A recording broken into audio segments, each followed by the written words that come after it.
What's going on, everybody? Yashua Suarez here with the Edge Realty podcast.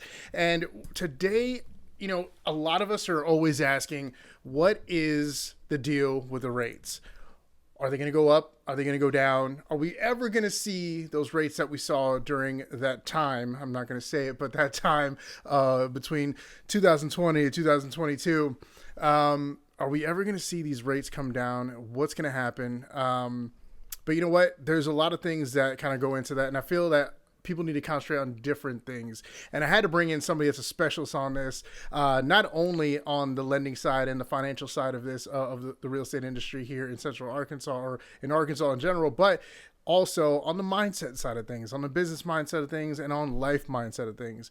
And I had to bring in my good friend, Stefanie Lyles from the Lyles Team of Sente Mortgage. Hey. Thank you for having me. It's good to be here. Absolutely. It was awesome because we had our kind of wrap up of the year for 2024 episode that we did just a few months back.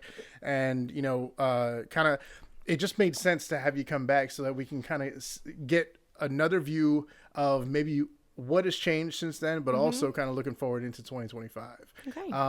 What's been your feelings kind of since our last episode, as far as where the state of the real estate industry is here in Central Arkansas? Okay.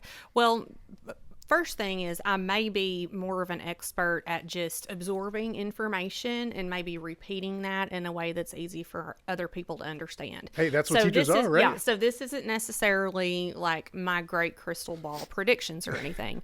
So having said that, interest rates are still a huge topic. The Mortgage Bankers Association predicts that through 2025, conventional rates are still going to be somewhere between 6.5, low 7s. So not a huge improvement across the board. Now, I will say this, bond movement has been, pretty strong the past week. We've had a few rallies, so there has been downward pressure on interest rates.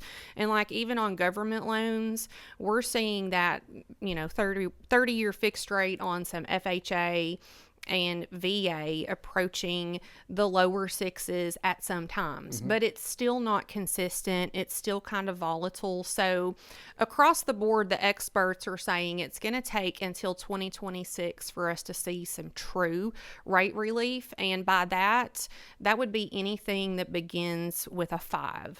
Okay. Yeah. And also, I think there were some studies that were done by Mortgage Bankers Association and maybe also the NAR.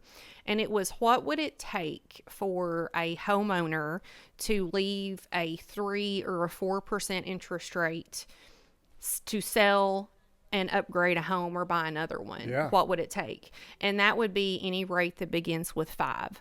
So that is sort of the psychological culmination. That's the diving board, jumping off point is anything that begins with a 5. So the economy is slowly kind of consolidating and getting back into the groove of a different administration with some different restrictions lifted and some different things changed. So it's just really important to stay sort of on top of what's happening because it could change at any day. Things are changing all the time. Absolutely right. And predictions are just that. Those are predictions. So the predictions may shift. And in order to stay on top of that, you got to have some good sources of info. Absolutely. So what do you feel are some of like the biggest things that buyers here in Arkansas are struggling with when it comes to this market? I think the biggest thing is patience, because a few years ago, if you were a home buyer, maybe pre-approved in a 175 price range, you had multitudes of choices for homes in that price range.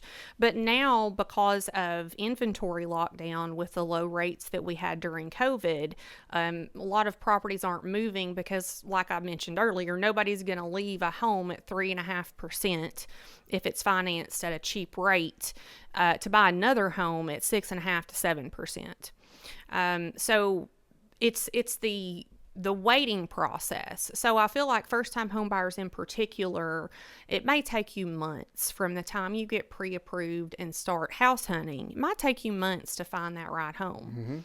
Just know that up front and be in it for the long haul, because if you're patient, you will find, or your realtor's going to hook you up with the perfect property. It's just going to take a little bit longer for that search to happen. So with having patience, what's something that you feel like the buyers should be kind of focusing on? Because we all know about all the news, that's all the news outlets that are out there putting all the scare tactics and trying to get the clickbait. But what's something that you feel as though they should be concentrating on other than just the interest rates? So personal budgeting, just very important. Get yourself in a position where you're not living above your means and you're cutting out extras. So, really make a goal. Like, hey, in 12 months, I really want to own a home. And so at that time, you want to say, I'm going to sock away as much as I can in savings, not going to eat out as much. And you would be surprised. You may be able to save an extra $1,000 a month by just cutting out extra stuff, put that at savings. The reason it's important to have as much as you can in savings and as little debt, like credit card revolving debt, as you can, is because it does make the loan process go smoother. And let's say you get yourself into a competitive situation and you have made an offer on a home and it's you and another home buyer, but you're asking the seller to pay closing costs and the other offer isn't. So that extra cash that you may have saved that would allow you to pay your own closing costs can be a big bargaining tool. Oh yeah. So it's just important to know what you're doing and be intentional. I want to own a home, therefore I'm going to have to save some and, kind of get skinny with my finances for a bit and get into my goal. Absolutely. Yeah. And I think the budgeting part, I think is what catches people off guard the most part. And correct me if I'm wrong, but it just seems as though, because of one, not only for being more competitive when it comes to offers, having some sort of safety net as well too, but as well too, you guys take that into consideration when a lot of times looking into specific loans. Absolutely. So I think having that there to be able to be approved for certain loans. And so let's say that maybe you have marginal credit because you had a bankruptcy in the past, and it hasn't been, maybe it's been 3 years since it was discharged. So you haven't had a long period of time to rebuild a really high credit score. And there, and if your debt to income is really up there, and so let's say you've got lower credit score and you're kind of at the top of your price range, your underwriting process is going to go substantially smoother if you have reserves. So if you're at the top of your budget, you have a lower credit score, plus you're going to clean out your savings with the transaction. It's going to be a lot of hurdles to overcome, rather than, hey, I've got 6 months of house payments in my savings account. After this closes, that God forbid something bad happens, I can secure myself. Oh, absolutely. Heck yes. Having that safety net just to have some sort of ease of mind when it comes. This is already stressful enough. Correct. So then why add any more stress to it? So speaking of having those abilities for having the situations where you're going into a competitive negotiation with maybe another buyer that's probably interested in the same house as you, what's something that you've seen or have noticed that really top producing agents are using to help their buyers get the homes that they want? They're connecting them with a very responsive lender and communicating as a team. So it is so important that we really encourage our realtors up front that they sit with us at least for 30 minutes or so and kind of understand how we work when we start developing a referral relationship, just so they know, hey, this is how we communicate. So if you are writing an offer, give us a call. We'll be able to help you ask for the correct amount of closing costs, not too much to freak out the seller. So it's really important. The top producing agents have a great team assembled. They have a great insurance agent that they refer to. They have a great mortgage lender that they refer to. They have a title agent that is really on point and is amazing with customer service and timeliness. They have a wonderful home inspector that they refer to. So it's not just about the top producer, it's who are they leaning on to help them get to the finish line. Oh, definitely. And I love that, because that's exactly, we can't do this alone. We need to have some sort of tribe around us. We need to have somebody in our corner that we can lean, just like you said, that we can lean on. But even at the end of the day, it is the client's decision on who they use for all that. But we still have those people that are always in our corner no matter what, and then we can still go to them and ask them questions. Like for you guys, I know you guys are always there for us whenever we need to ask questions.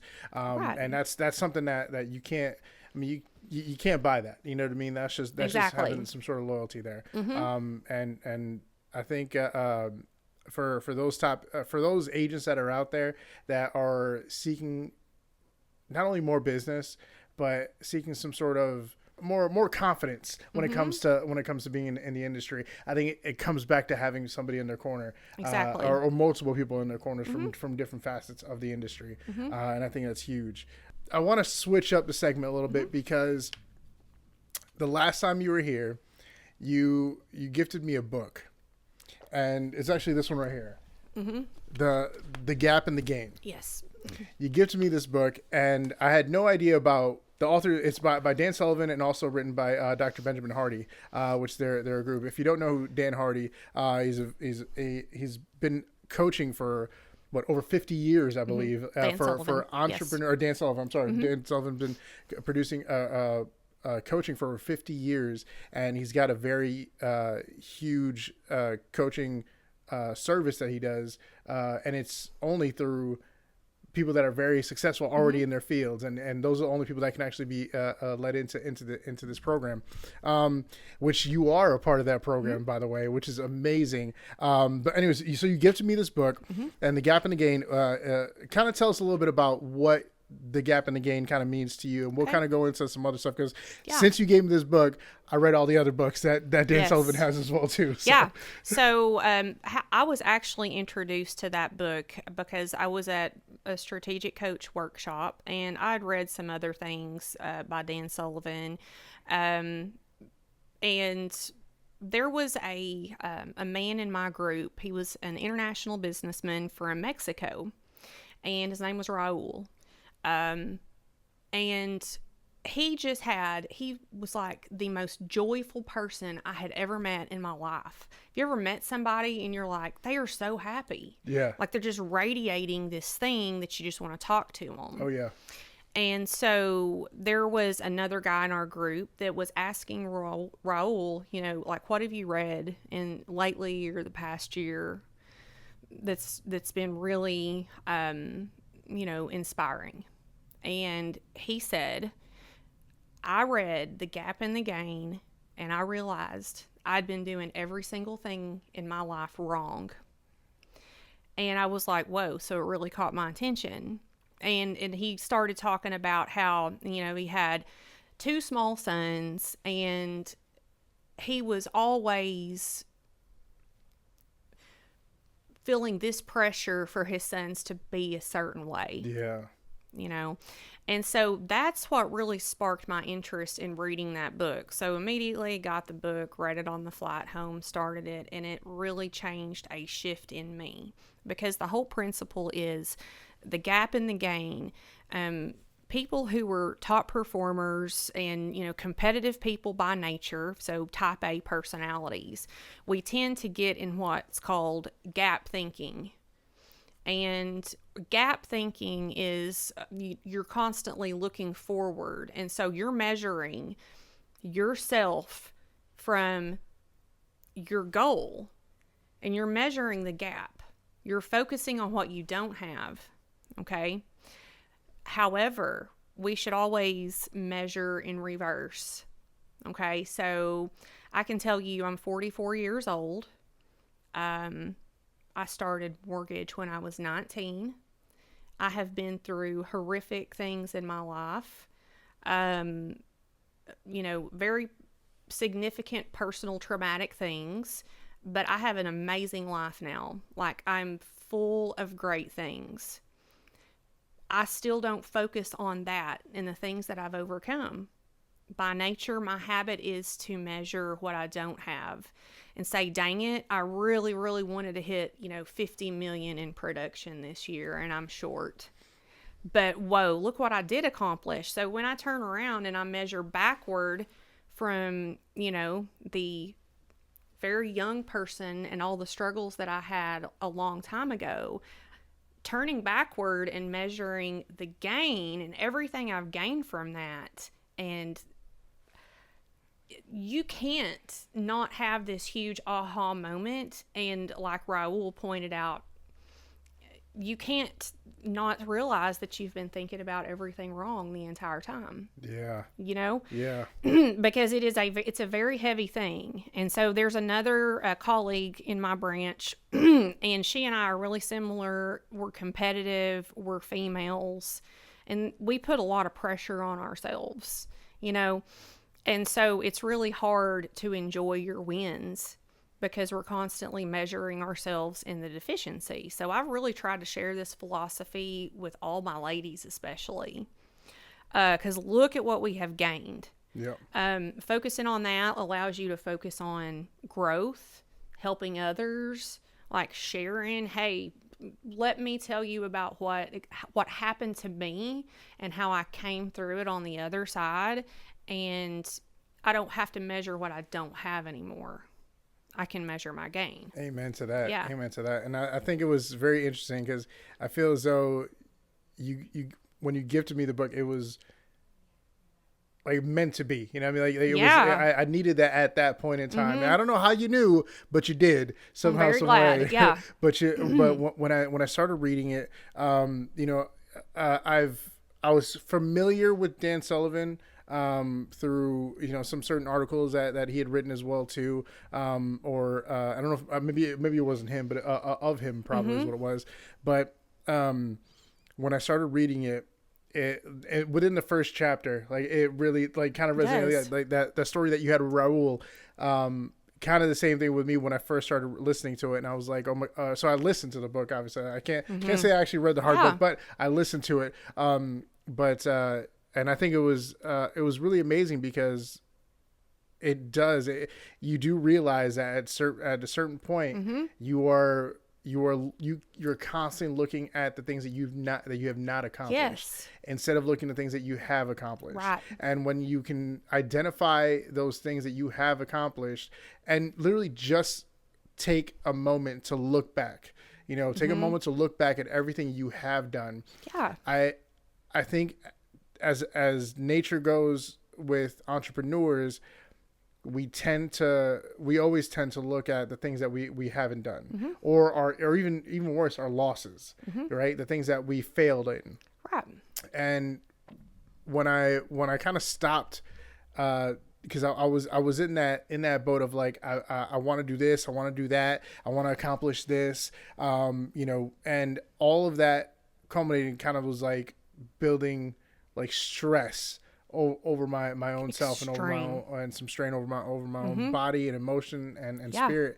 And when I read this book, it helped me to kind of take that away and just open it up a little bit, and then be able to again look back, just like you've been saying.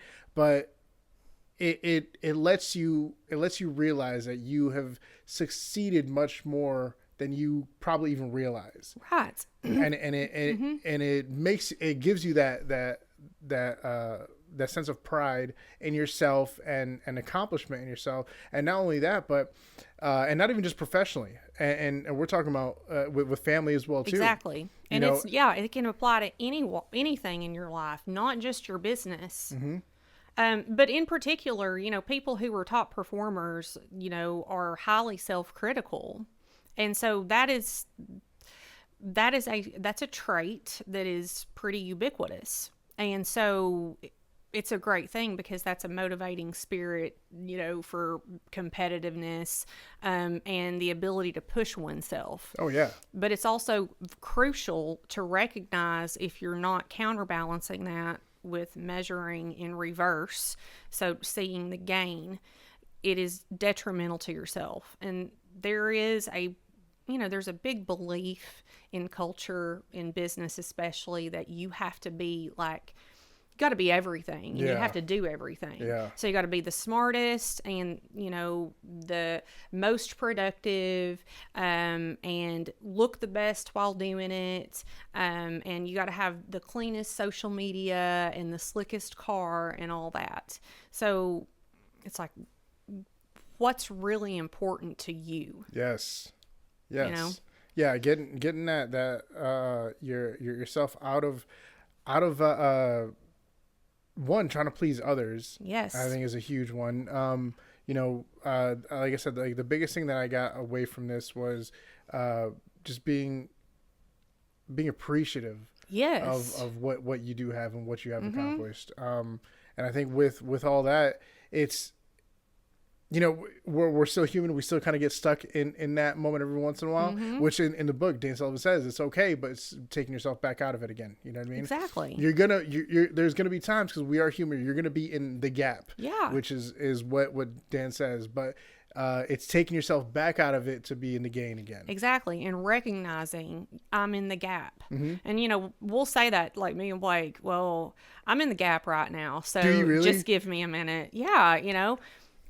Yes. And it's just recognizing that it's happening is the ability to change it. Yes, absolutely. And it goes without saying. I mean, the gap in the gain is not just for entrepreneurs, and it's not just for, people that maybe feel bogged down by work or by their business, but it goes into life in general. And it goes into, even of your relationship with your children as well too. Correct. There was parts of that really kind of stuck out to me, Yes. and maybe unknowingly how much pressure I may put on my kids to be better than me, Right. and that type of thing. But again, then I start looking back and seeing, like, but my God, like my children have progressed so much since. Exactly. I mean, every single year, they cease to surprise me. Right. You know what I mean? So It's amazing. yeah, they never cease to surprise me. So it's amazing. Have you gone through the other books as well too? I have that gone through Dan some of Sullivan? them. So I have a ton of them. Okay. He's got a ton. And he has a bunch of booklets. And so they're designed to be able, you can read them in an hour, like on a plane flight. So I have several of those. Who Not How is another one that is crucial, though. And I really recommend it because, like we were talking about, we expect ourselves to do and know how to do everything. But if you want to scale up, if you want to 10x your business, it's not going to happen if you just remain one entity. Yes. So you have to find your who's that can do the things that you're not really strong at and let them own that role. Yes. And What's things change. Like, so you've had a big example of that recently within the last couple of years. Can you kind of tell us a little bit about how you implemented that into your life? And you're talking about with our production assistant? Yes. Okay. What's up, Ashley? Yes. Shut up. So I distrusted my ability to make a good hire. I'd made a bad hire in the past, and it was a complicated undoing experience. And so I didn't trust myself. So once I got into strategic coach and realized, if I want to scale up and not drive myself crazy and everyone else around me, I've got to outsource some things that I need someone that's going to be Blake in my right hand. So I thought, what better way to do this than to ask my strategic coach mentor for some tools. So I really got familiar with what's called the Kolbe assessment, Kolbe. And it's a strengths finder.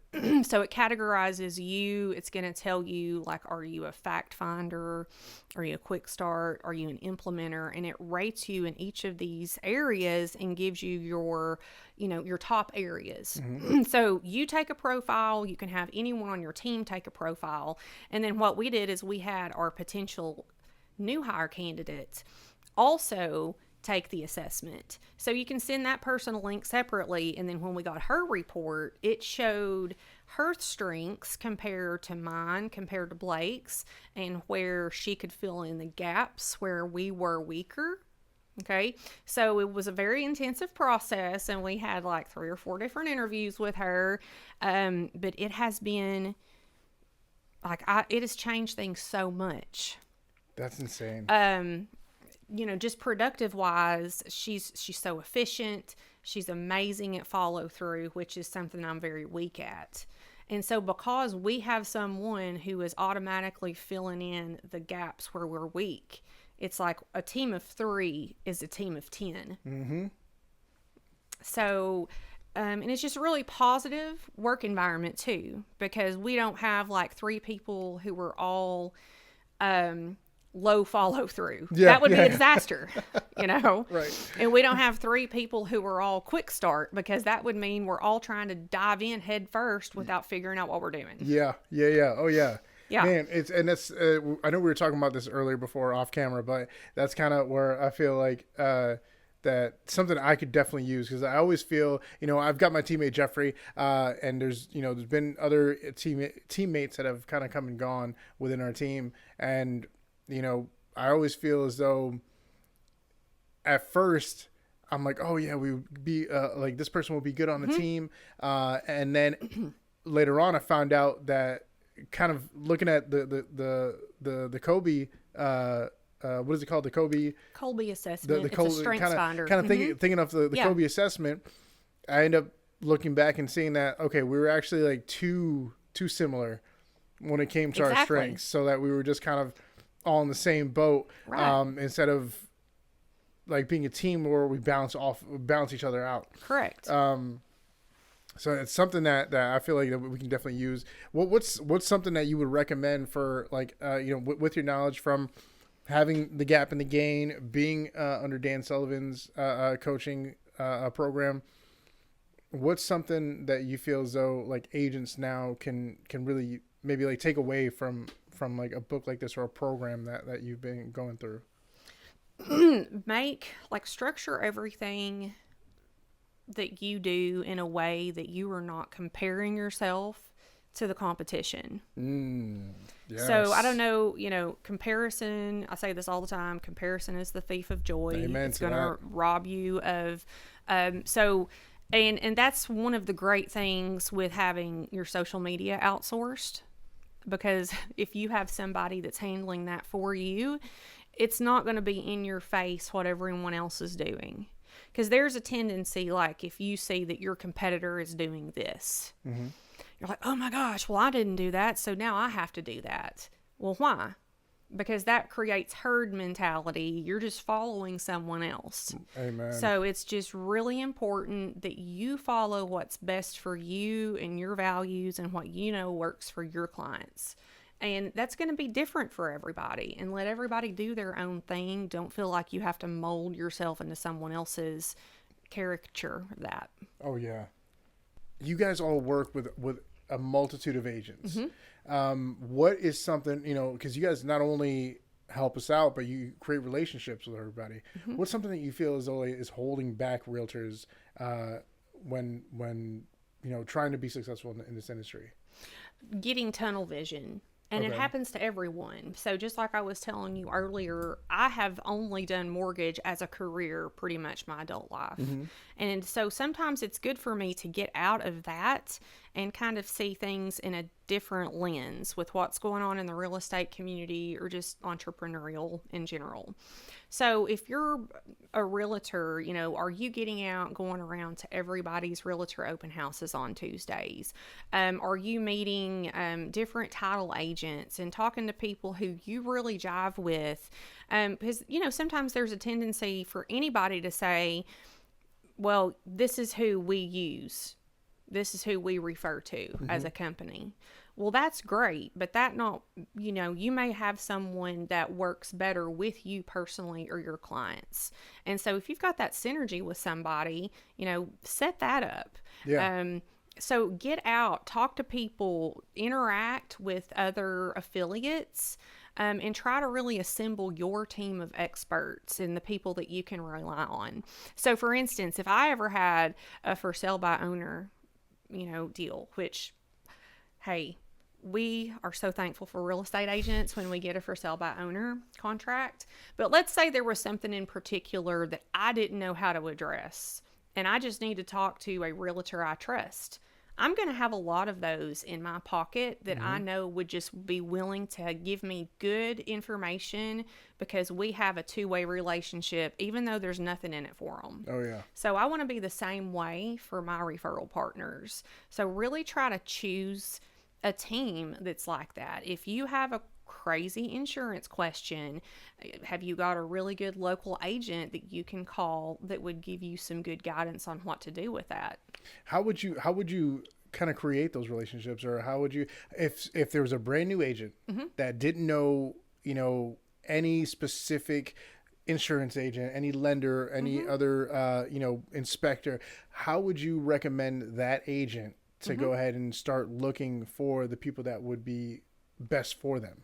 You need to talk to the agent that you respect the most and that you aspire most to be like, and start there and say, hey, who do you work with and how has your experience been with those affiliates?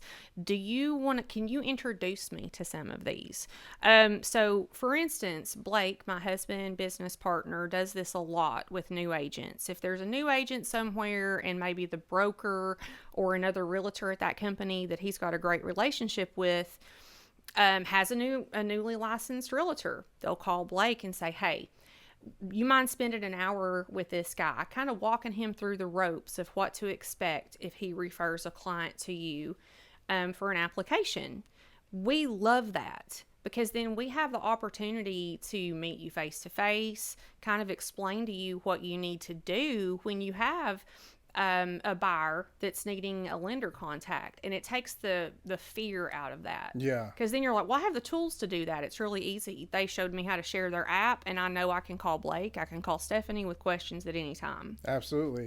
What do you think? I feel as though a lot of new agents are fearful of that. Like it holds them back a little bit, and it's almost, I don't know if it's an anxiety thing. Maybe they're socially awkward, but why is that? Why is it? It seems like a lot of them just don't take that initiative. I'm going to throw this out there. I'm just going to say that let's bring back being nice. There you go. Yes. Let's make being nice like cool again. Yes. Because I think that has a lot to do with it. So this past year, you would be shocked at how many customers that have come to us because they were treated badly by another lender. Oh, yes. So they were like, we don't care. They're not switching for a better rate. They're not switching for lower closing costs. They just called us and said, we found you online. People said that you were nice, and we don't want to work with this particular person who's been rude. We hear that all the time, and I'm blown away. Like, if you're in a competitive environment and you are trying to attract business. And a service-based business. Correct. You're not going to get that by being rude and getting a reputation of being, just irritated towards others. Yeah. Now, everybody has bad days, and, I get put in the corner for my bad attitude. So, but I think that that's probably why, because I remember being really young, trying to call on realtors, and I was terrified because there were a couple of times I had, eye roll reactions, door slammed in your face. And so that makes you very it makes you hesitant. Yeah. It makes you hesitant. But don't give up. Find the nice people to work with because they're out there. Absolutely. And it's just like in real estate. I mean, like, you're going to be attracted to, working with certain people that you like, just how the clients that are attracted to kind of being, that you attract are the ones that like working with you because they like you. True story. So it's like, why not have that, make it easier for yourself and just have a real relationship with everybody. Exactly. It makes it so much easier. It makes it that much more enjoyable as well too. Like, why would you want to have to team up with somebody or work with somebody that you dread to have to call? Or that you're scared. Yes, or scared of. That you're like, oh my gosh, I really need to ask this lender a question, but he, you should never be scared Yeah. to call the lender that's working your deal, or you should never feel like they're not going to respond to you. Yeah, it shouldn't be waiting for that phone call from your teacher to your parents. You know what I mean? Exactly. So I think, if everybody just starts being nice again, I think it's going to take away some of the fear for new agents to reach out. See, and yeah, so I think that's where you heard it right there. Just be nice. Just be nice. Just be yeah. nice. There you go. I mean, things are stressful. Appraisals are coming in low sometimes. We Yeah. have repairs or water damage issues, or we have all kinds of. There's plenty enough to stress out. There's all kinds of we have. I won't even talk about the lending side and what we run into sometimes, but things happen. So yes. Yeah. You were actually just awarded. Was it the number one? Not volume, but the units. Yes. Number one units within Sente Mortgage, and that's a huge. That's not just here in Arkansas. That is nationwide, and we're talking about other metropolitan areas like Houston.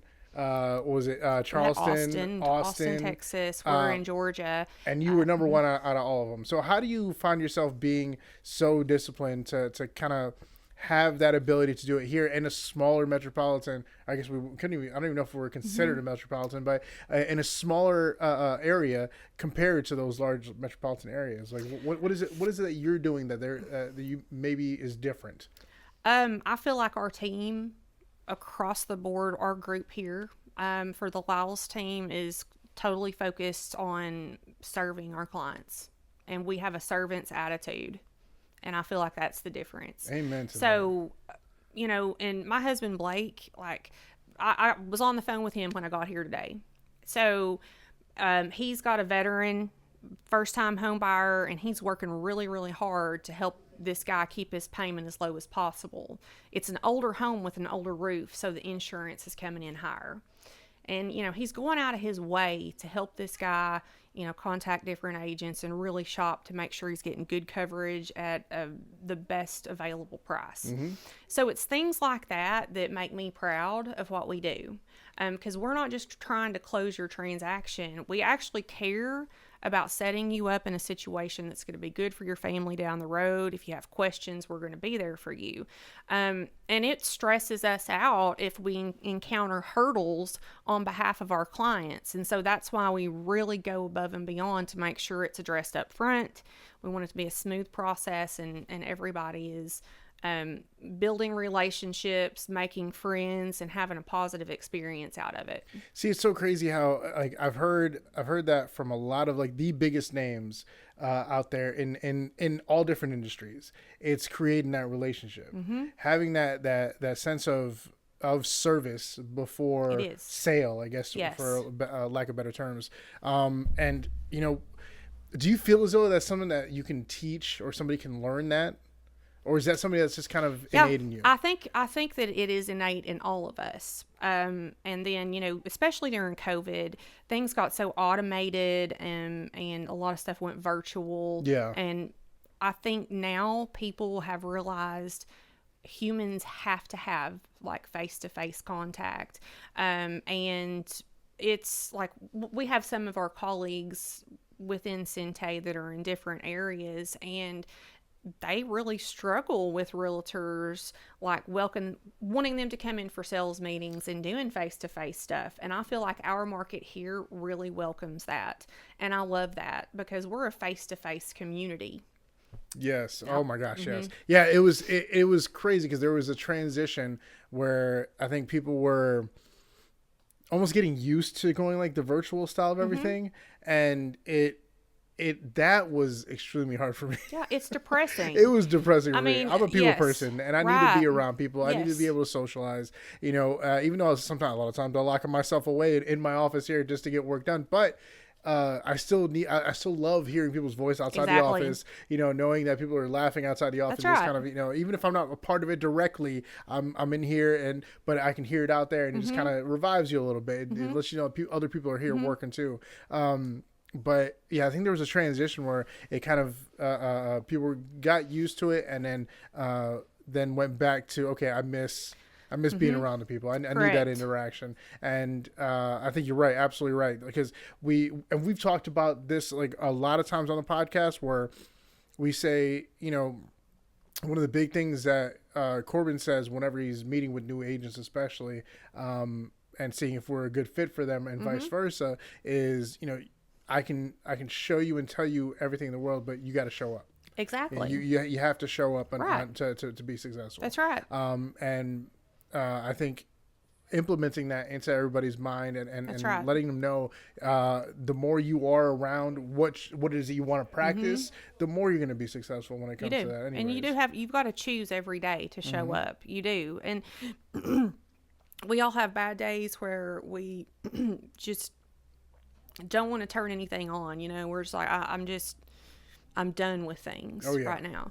But what always works for me is just taking the focus off of myself. And that's when I realize I'm here to serve other people, it allows me to take the focus off whatever I'm feeling bad about. What kind of advice would you have for an agent that feels as though they're doing everything right, but just aren't getting the results that they want? What's something, and I ask you this because every time you come in, you have some sort of phrase or some sort of thing that you had just read or just like, heard about or just went through, and you always share something with us whenever you come to our sales meetings, and it's always like really heartfelt. So that's why I ask you this. No pressure, but what is, you know, what's something that you would tell that agent that feels like they're doing everything right, but not getting the results that they need?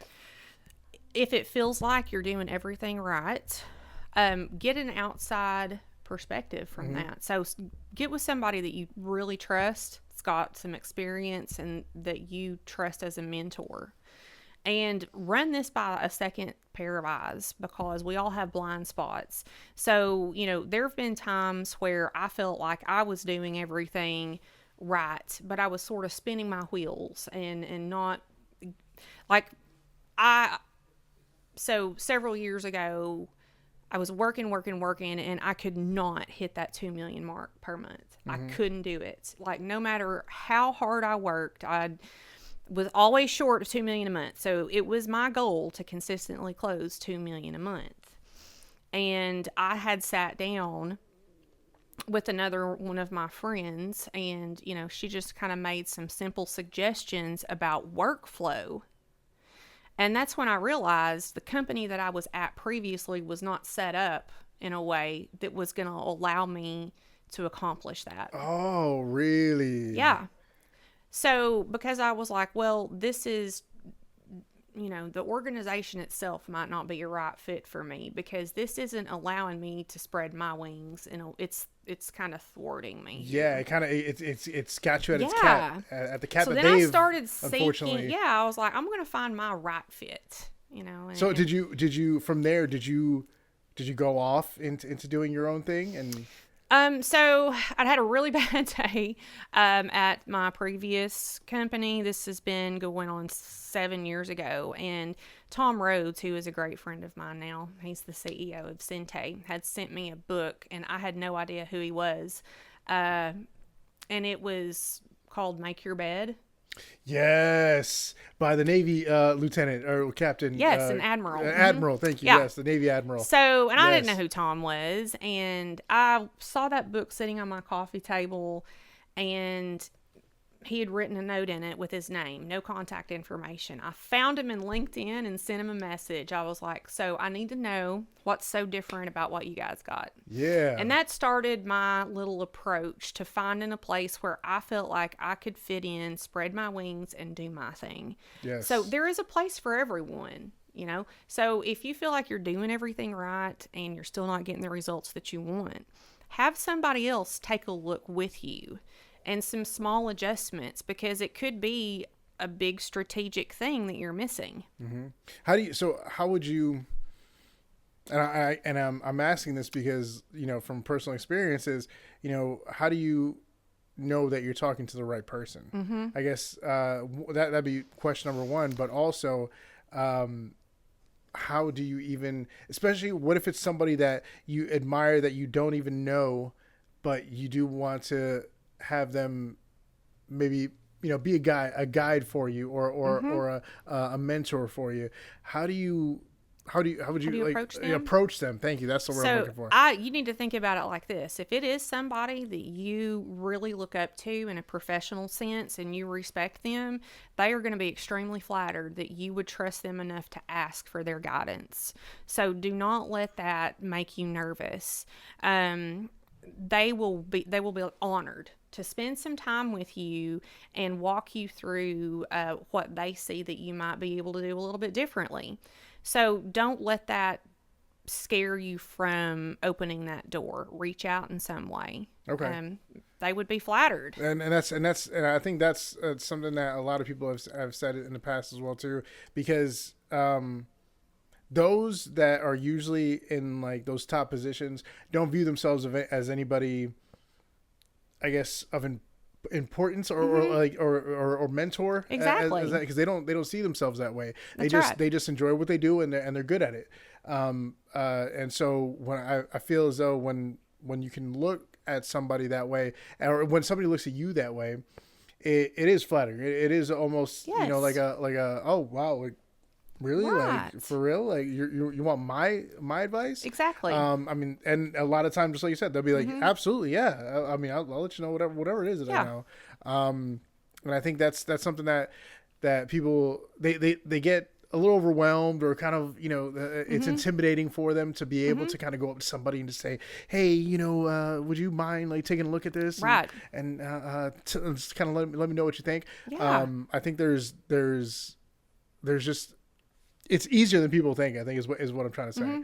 And obviously what you said, like, have you had that experience before? Like, have you had to go up to somebody where you feel as though you felt like they were up here, and you felt like you were still kind of down here, but you didn't know how to approach them, and like, what have you had an experience like that? I've been really fortunate, like, I've had a lot of great women leaders who have mentored me, bosses early on in my years that really treated me like a second mom. So I've always had a great group of support professionally around me. And then going back to what I said about, if you encounter resistance, then explore that further, and maybe what you were setting your sights on was not really what you need to be modeling to be. Gotcha. Okay. So it makes sense. Right. Yeah. Okay. That makes a lot of sense. Yeah. Okay. So this is a question that I was really, this popped up, and I thought it would have been a really good one. All right. If you could give your younger self one piece of advice about mindset, what would it be? You are not an island unto yourself. Explain that. Yeah. So my early years, I felt very strongly that everything was on my shoulders. Okay. And it had to be all on me, no support, and then that was just how it was. And that is a very isolating mindset. So I could have made things a lot easier on myself by asking for help a lot more than I did. I messed up, made huge mistakes at times. Of course, the most painful learning experiences are the ones that stick with you, and that's how you learn. That's true. That's how you learn tricks. Absolutely, yeah. But having that walled off mentality of, hey, this is all me, and not really culminating a team from day one for my vision of the future. I wish I would have had that earlier on. Gosh. Yeah. Yeah. That's yeah. I feel like you're preaching to the choir right now. Yeah. That's why I'm like, Yeah. Okay. And that's why that was a big reason why I wanted to ask that, because I felt like there was going to be something there, and there absolutely was. Thank you for sharing that. No okay. So I'm going to go off of some rapid fire questions now. We're going to have a little fun. Okay. All right. And just as soon as the question hits you, just give me whatever it is that you think. All right. So what's the number one mistake buyers make when applying for a mortgage? Not being completely honest. Okay. Yes. Yes. Yes. Can you kind of give us an example? You know, be completely honest about how much is in your checking account, about your income, because we're going to have to get those documents and verify those numbers anyway. So if it's, if you've put way too much on the application, just try to match it. Just be as transparent as possible. Yes. And if we know about challenges in your income history or your credit history, and we know about that up front, we can help you navigate the documentation, how to explain that. So just be super transparent and forthcoming, and it will make your experience a lot easier. That way we can not get any surprises Correct. in the middle of a transaction. That's right. Or at the beginning of a transaction. That is right. So, yes. Awesome. Okay. If you could give every first-time home buyer just one piece of advice, what would it be? Be in it for the long haul. So you may not find that home your first weekend of house hunting. Mm-hmm. Give it a while. Don't give up. And another good thing is if rates continue to decline while you're in the process of finding a house, you may look out and even get a lower rate than what you were pre-qualified at. So, Amen. There we go. All right. So here's one I want to know. Your top 3 books for real estate professionals. Okay, so definitely Gap in the Gain. Never Split the Difference. Oh, that's a good one. Chris Voss. Don't get me the line. Okay, so he was an FBI hostage negotiator, Yes. also in Strategic Coach. Is he really? Yes. Oh. And he, of course, he's in the big dog class. Yeah. But he was in the room next to mine, and I was like sending a note to this. I was like, "Hey, is Chris Voss over there? Tell him to come over." Yeah. Did you got a note over to him? No, we were just kidding around. Oh, so, okay. I thought you were like for real. Oh, but, man, that'd been awesome. So yeah, his like one of his publishing partners or something was in my group. So imagine like passing like a school note back to each other, just be like, hey, I gotta get this to Chris. Yeah, but never split the difference. It's just great principles about negotiation in general. And Atomic Habits is another really great book. It was Tom Rhodes' book of the year, I think 3 years ago. And that was great. So you do 1% change can add up to gigantic changes over time. Love that. Love that. Absolutely. Heck yes. I got to reread Never Split the Difference. Yeah. And I haven't started reading Atomic Habits just yet. I need to read that one. So Never Split the Difference is great on audiobook because he's got like a Brooklyn accent. Yes. Mm-hmm. Yep. Oh my gosh. All right. What's one daily? Speaking of Atomic Habits, what's one daily habit that keeps you focused and successful? Let me think about that. So weekly, I'll tell you something that we do. Okay. So our group, we have a Monday morning Zoom call for about 15 minutes, and we start off with a positive focus for every single person. Okay. So in our branch, and you have got a personal win and a business win. And I love that because it's a Monday morning, but we're all pulling out our gain. Mm-hmm. Okay, so we're consciously deciding first thing Monday morning not to be in the gap. We're gonna measure our gains and start off with that. Good deal. I love that. All right. Dream vacation spot. Oh man, Ireland. Yeah, really want to go to Ireland. Yes. Good one. Yeah, I want to. That's I think that's on my list as well too. Mm-hmm. That and Italy. Those are my show right there. Mm-hmm. All right. If you weren't in lending, what would you be doing? So I would be a scientist. Ooh, in what field? Rocks. Rocks. Okay. I would be a geologist. I would be a geologist, nice. or a botanist. Oh, okay. All right. Yeah. And so plants? anything with rocks and plants. Good deal. All right. Mm-hmm. Awesome. All right. What's one thing about working with the Lyles team that, or leading the Lyles team, I should say, that makes a huge difference for buyers? You always are going to have a team that really does care about your experience and about the end result.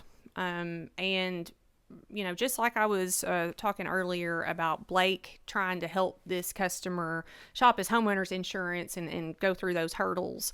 We never want to put someone in any situation that they're uncomfortable with. We want to make sure that you are informed the entire way.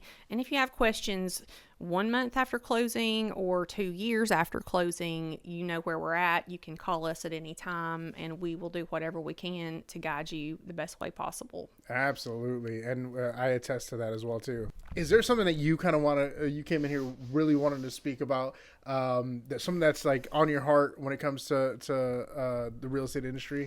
Yeah, so I think that it's been really challenging for everyone, and I think for a few different reasons. Production was so high, and so everybody was like riding this wave of celebration, and now it's sort of gotten into, we've been in a lull for a couple years. Well, the lull is over, okay, because we are going to now put ourselves in a positive mindset, and we're going to create the business for ourselves. Amen. And that's what I envision. And the more that we can all as a group focus on bettering ourselves every day, the better off we're all going to be. And I know it's been stressful, particularly for realtors, just because there's nothing to list and there's nothing to show. And the ones that you have to show are like $700,000. So it's a hard sell. Oh yeah. Don't allow that to take the humanity out of you. Remember, you are still dealing with people. And if you don't get the bid, and if your buyer loses out on the contract, just remember that agent may have needed that money so much more than you did. True that.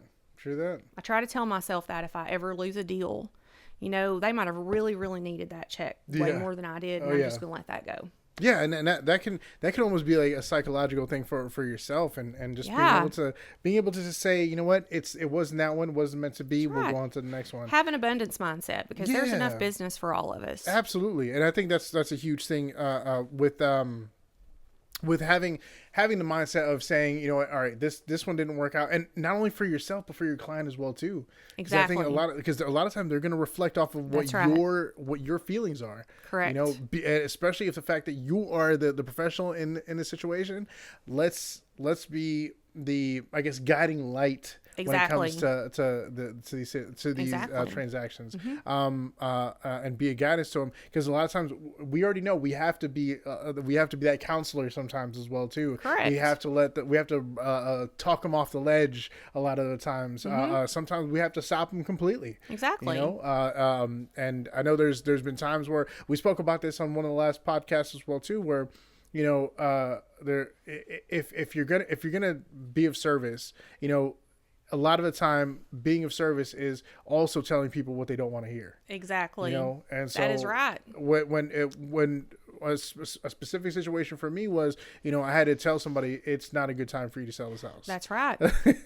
Yes, I could sell it. That's right. But look at the numbers though. Right now you're going to be coming out of pocket selling this house. And I tell people that all the time. I could refinance your home and get paid on it, but I would be putting you in a negative equity position, and I can't sell something that is going to be to someone's detriment. Yes. Yeah. Yes, exactly. So, and sometimes people are dead set on what they want to do, and that's fine. But we do have to reason with people and give them the best advice. And if that's not what they want to hear, gently explain that to them. Absolutely right. Steph, you are, as always, amazing. And I love having you here. I know that everybody that watches this gets a lot of benefit out of it as well, too. Awesome. With all the knowledge that you bring, all the experience that you bring, the biggest thing is the spirit that you bring when it comes to all this, and we love you for that. So thanks. I love you guys too. So tell them where to find you. Tell them best way to get in contact with you, and all that good stuff. Yeah, so you can find us at thelylesteam.com, on Facebook at the Lyles Team, or give us a call at 501-523-4092. There you go. You don't call yourself that much. I get it. I don't. Yeah. Well, I switched to a landline from my cell phone as one of my streamlining processes. There you go. used to spitting out that cell phone number.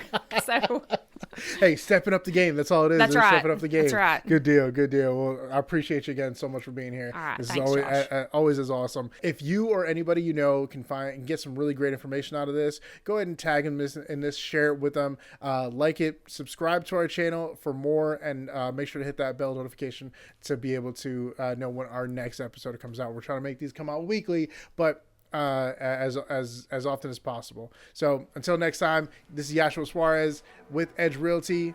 Appreciate you. We love you. Hope you have a great day. Goodbye. Hey, thank you so much for tuning into today's episode of the Edge Realty Podcast. We hope you found the insights valuable and enjoyed the discussion. If you did, we'd love for you to help us spread the word. Please share this episode with friends, family, and anyone you think might benefit from our content. Your support helps us reach more people and continue bringing you the best real estate insights. Don't forget to engage with us on social media. Follow us on Facebook, Instagram, TikTok, and YouTube to stay updated with our latest episode, behind the scenes content, and more. We love hearing from you, so drop a comment, ask a question, or share your thoughts on what topics you'd like for us to cover on future episodes. And if you haven't already, make sure to subscribe to our podcast, which is now on Spotify, Apple Podcasts, YouTube, and Amazon Music, so you never miss an episode. Thanks for listening and watching. We'll see you next time on the Edge Realty Podcast, where we're dedicated to helping you navigate the world of real estate with confidence and success. Until then, take care and happy house hunting.